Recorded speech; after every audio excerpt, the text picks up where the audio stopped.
Në familjen Qapo ruhen me fanatizëm disa dorëshkrime të ralla dhe kujtime të Eqerem Qapos, ish i dënuar politik i regjimit komunist. Bashkë me kujtimet, ruhet edhe një fjalor anglisht-shqip me 37.000 fjalë dhe 20.000 fraza, një relike e rallë e dalë nga burgjet e komunizmit. Ishte viti 1962, janar, në burgun e Shkodrës, Eqerem Qapo po bënte shënimet e fundit në këtë fjalor dorëshkrim, të cilin e ka ndërtuar ditë pas dite, flet pas flete, aty në burg.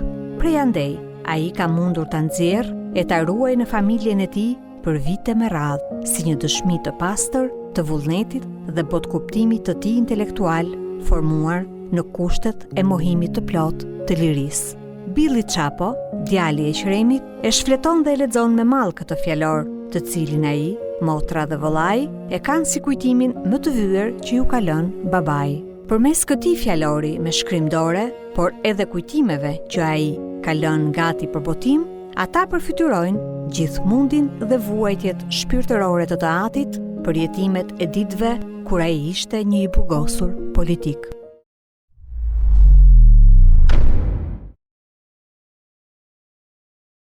Eqeremi e nisi shtektimin e tij, burgjeve dhe kampeve të diktaturës në gusht të vitit 1955. Ishte arrestuar në kampin e Savrës, akuzohej si antar i një grupi antikomunist quajtur Besa e Shqiponjave, krijuar nga 5 të rinj të internuar në fabrikën e tullave. Kryetari i këtij grupi, Telhash Kurti, do të merrte dënimin kapital me vdekje, ndërsa të tjerët burgime të gjata. Eqeremin e lëndoi skajshmërisht dënimin me vdekje i shokut të tij, dhe kjo dhimbje do i shtohej vuajtjeve të tjera në rrugëtimin e vështirë në kampe dhe burgje. Nga salla e gjyqit, ai kishte marrë me vete në kujtesën e tij reagimin burrëror të shokut të ngushtë, i cili, pasi i dhan verdiktin e dënimit me vdekje, tha: "Edhe 100 jetë po të kisha, do t'ja falja nënës Shqipëri për ta shpëtuar nga murtaja juaj mizore."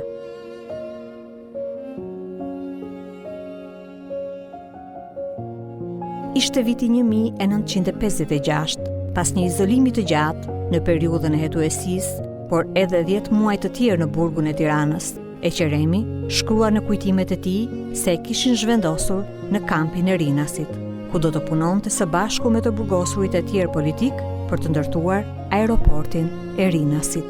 Një vit më vonë, ai shkrua në kujtimet e tij se e kishin dërguar për të tharë kënetën e Tërbufit. Në Tërbuf qëndruam që nga mesi i vitit 1957 deri në mars të vitit 1959. Uria dhe babëzia që përjetuam në këtë kamp ishte një fenomen i papërshkrueshëm dhe i papërballueshëm nga asnjë qenie njerëzore, por megjithë këtë ne mbijetuam dhe dolëm gjallë nga ai ferr komunist.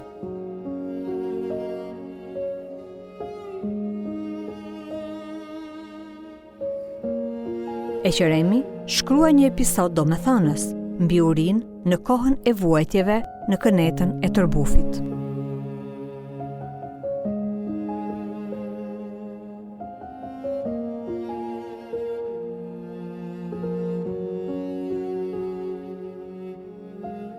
Qershori vitit 1957, jemi në rresht për të shkuar në punë, rutinë e përditshme. Kolona të burgosurve kalonte në një rrugë ku të dy anët e saj ishin të mbjella me misër që në atë kohë ishte në kokër e kallit të plot. Ndërsa kolona po qarpëronte përgjatë kësaj rruge, një i burgosur me emër të nderuar, Indir Ibrahim Biçakçiu nga Elbasani, ish kryeministër i vitit 1944, del nga rreshti dhe hyn në parcelën e misrit. Këput një kallije megjithatë kapter Xhakua, po i binte me sa fuqi kishte me një bisht beli atij, as i bëri tërë syri, derisa e mbaroi me gjithë koçakun dhe qet hyri në rresht dhe vazhdoi rrugën me të tjerët, pa çka se hëngri 10 goditje me bisht belin nga kriminali kapter Xhako.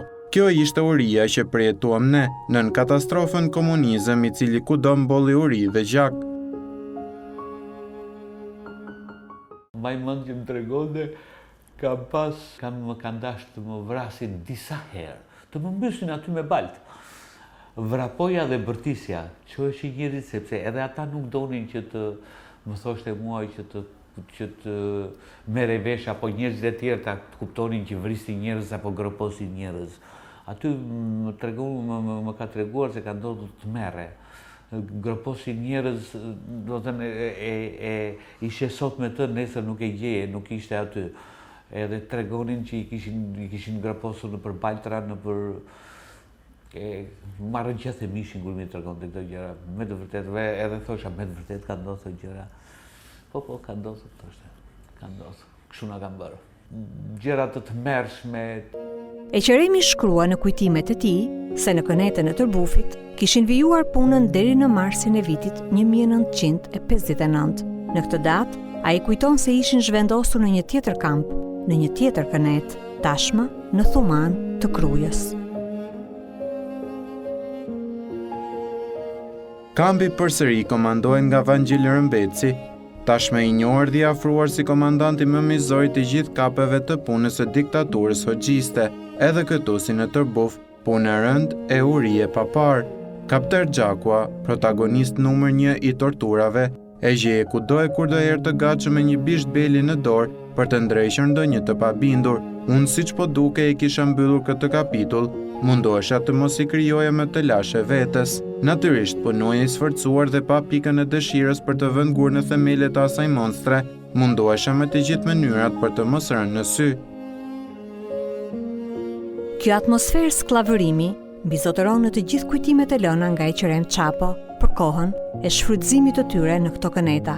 Ai rrëfen edhe për 2 plane arratisje që kishin bërë me një grup shokësh për t'u arratisur nga kampi Thumanës, por asnjëra prej tyre s'kishte rezultuar pozitive. Si ndëshkim për këtë, e kishin dërguar në burgun e Shkodrës, ku e mbanin të izoluar e ku ai shkroi edhe fjalorin voluminoz anglisht shqip, shkruar i gjithi me dorë dhe i ngjitur flet pas flete në mënyrë artizanale në kushtet e burgut.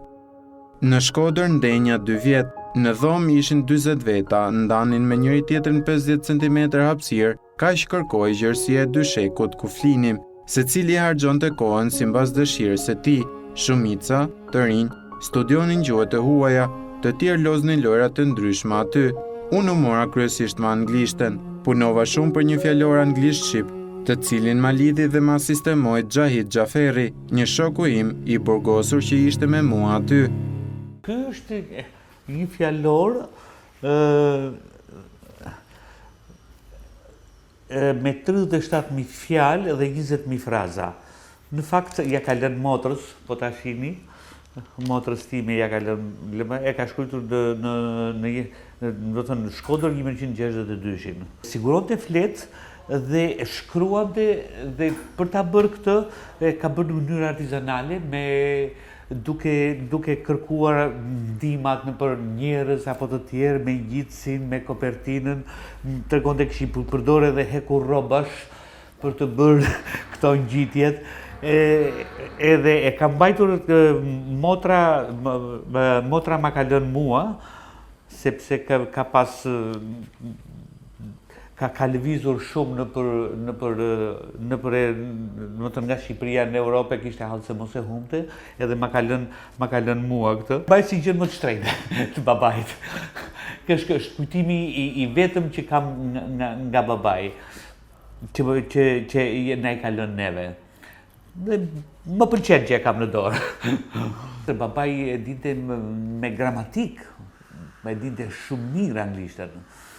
Shumë mirë. Ka pas të folmen e kishte pak me zorë, sepse nuk kishte të bënte me angles, ama në detaje, në gramatik, ka qenë perfekt.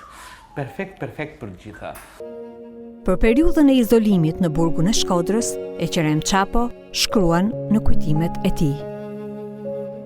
I izoluar në birucat e këtij burgu qëndrova 3 muaj, me një batanie dhe 500 gram bukë thatë, megjithëse në izolim këtu ndihesha disi i letësuar, që ndodhesha përsëri në një burg dhe jo në një kamp pune.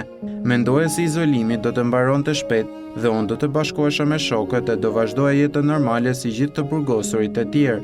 Kështu ndodhi në të vërtetë. Pas 3 muaj izolim, më nxorën në dhomë me të tjerët. Fillova të merrem përsëri me anglishten dhe italishten e filluar në Tiranë. punoja me miqtë e mi Faik Quku dhe Matish Cefa, 2 nacionalistë të rrallë, ballistë të vendosur dhe njerëz të shkëlqyer.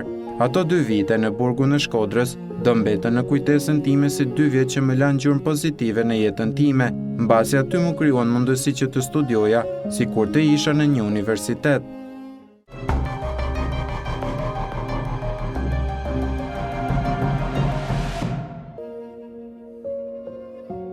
Nuk do të zgjaste shumë kjo rutinë dhe qetësi për Eqeremin në burgun e Shkodrës, pasi një përplasje do të ndodhte me komandantin e burgut, sepse Eqeremi i kishte shkruar njerëkës së tij një letër paksa më të gjatë nga që lejonte rregulloria. Përplasja verbale kishte precipituar deri në përplasje fizike dhe pas kësaj Eqeremin do ta fusnin në izolim dhe do ta torturonin për çdo ditë. Për t'i shpëtuar këtij realiteti të rije të hidhur, Eqeremi kishte nisur një grevë urie që kishte zgjatur 14 ditë.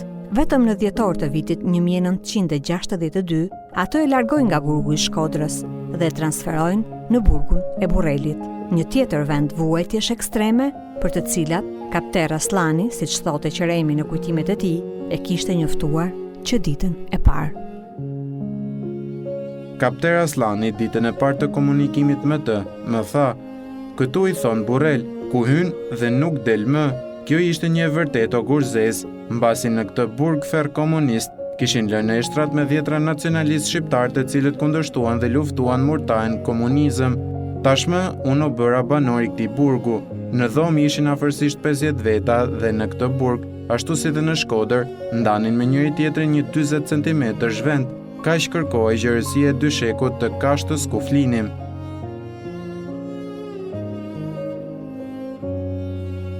Në këtë burg, siç shkruan Eqeremi, rregullat ishin tabu, që nëse i shkelje, izoloheshe në një biruc të mbushur me ujë. Por, duke qenë bujtës i përhershëm i këtij burgu, disiplinor, ai mundohej të qëndronte brenda rregullave e të mësonte sa më shumë prej njerëzve më të ndritur të kombit, që mbaheshin të burgosur dhe izoluar aty, sepse synimi i Eqeremit ishte të përqafonte dijen e të bëhej mendje hapur. Kështu ka qenë një njeri i urtë, një njeri i drejtë, një njeri edhe gjatë gjithë jetën e shifja me libër në dorë. Ishte një i apasionuar i librave. Një njeri që donte vetëm të drejtën, e donte vendin si askush tjetër, po edhe të drejtën. Një gjë që këtu nuk ekzistonte. Gjë që këtu është edhe sot po na manipulohet jo atëherë. Babai ishte i jetur, se nga që këto gjëra e kishin lënë pa shkollë, ishte i jetur për të mësuar. Se të paktën vinte nga një familje që kishin qenë që të gjithë, jo se ishin, si të them, dietar, po njerëz që të kulturës, njerëz që donin të mirën e vendit, njerëz patriot, njerëz të lexuar, njerëz të bredhur. 2 vitet në këtë burg ferri, ta asaj monstre për mua donin të thonin 2 vjet studime në një universitet klasi me pedagog, ajkën në Shqipërisë. Qenë 2 vite nga më intensivet për të përfituar kohën e humbur dhe për të privuar në drejtim të dijes dhe kulturës. Mua si njeri nga më të rinj të asaj periudhe në atë burg, mu besua një thesar i madh si amanet. Eqeremi shkrua në kujtimet e tij se këtë amanet ja la bashkëvuajtësi i tij në atë ferr të burgut të Burrelit, Ëngjëll Çoba. Ishte 24 prill 1964. Po ndaheshin pasi Eqeremin do ta transferonin në kampin e të burgosurve në Laç. Në atë çast ndarje, Ëngjëll Çoba i kishte thënë: "Biri im, mos harro asnjëherë se ne që kemi mbijetuar në burgjet komuniste, jemi amaneti nacionalist i këtij vendi që quhet Shqipëri. Ne jemi amaneti të gjithë atyre që pushkatoi regjimi dhe vdishin në torturat e Enverit. Ne jemi amaneti të gjithë atyre që u degdisën në përkampe internimi, e shumë prej tyre vdiqën ndërto. Edhe sot janë pa varr. Ne, biri im, jemi amaneti hak kërkues i gjithë të rënëve nacionalist nga jo murtaj. Ne jemi amaneti të gjithë atyre shqiptarëve me ide demokratike që morën rrugët në emergjimit në përbot për ta bërë Shqipërinë demokratike dhe europiane. Si të tillë, biri im, kemi mbi shpatulla barrë në rënd që luftojnë deri në flijim për të realizuar amanetin e tyre për Shqipëri të lirë dhe demokratike, për një shtet ku të sundoj ligji dhe gjakosja të pafalshmëve siç po ndodh në shtetin e kuqalashëve.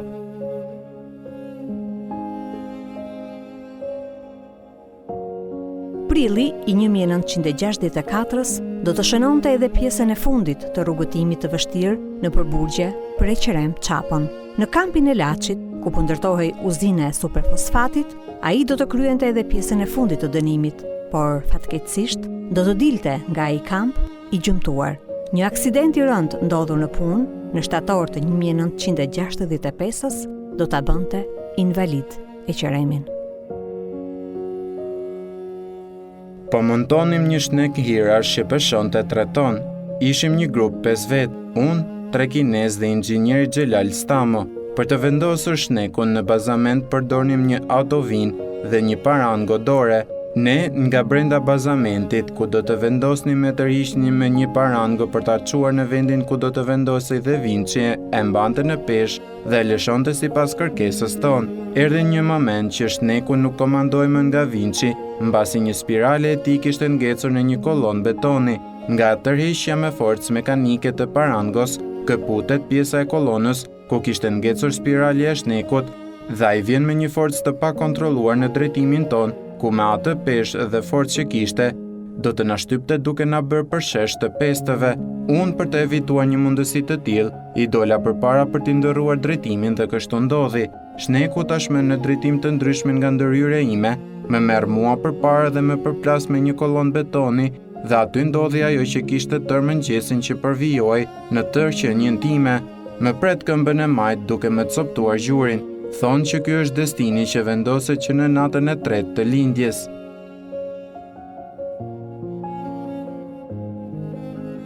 Aksidenti i ndodhur në momente pune nuk do t'ja lehtësonte dënimin e Eqeremit. Pasi ja presin këmbën dhe e mbajnë pak ditë në spital, e kthejnë sërish në kamp, ku ashtu me paterica vijonte jetën si i dënuar. Vuajtjet e tij në këtë kamp marrin fund vetëm në janar të 1966-s, kur ai lirohet nga burgu pasi kishte bërë më shumë se 10 vjet jetë si i burgosur politik dhe pasi kishte shpëtuar vdekjes 10 herë në kampe dhe qelit e burgjeve. Pas 10 vjet e gjysmë, Eqeremi kthehej në familjen e tij në kampin e internimit në Savër, ku e priste një tjetër lloj vuajtjeje. Aty, ai do të krijonte familjen dhe do të përballej përdit me vrarjen e ndërgjegjes, ndërsa shite se si vuanin fëmijët e tij, duke u rritur dhe privuar në atë kamp internimi pa bërë asnjë faj.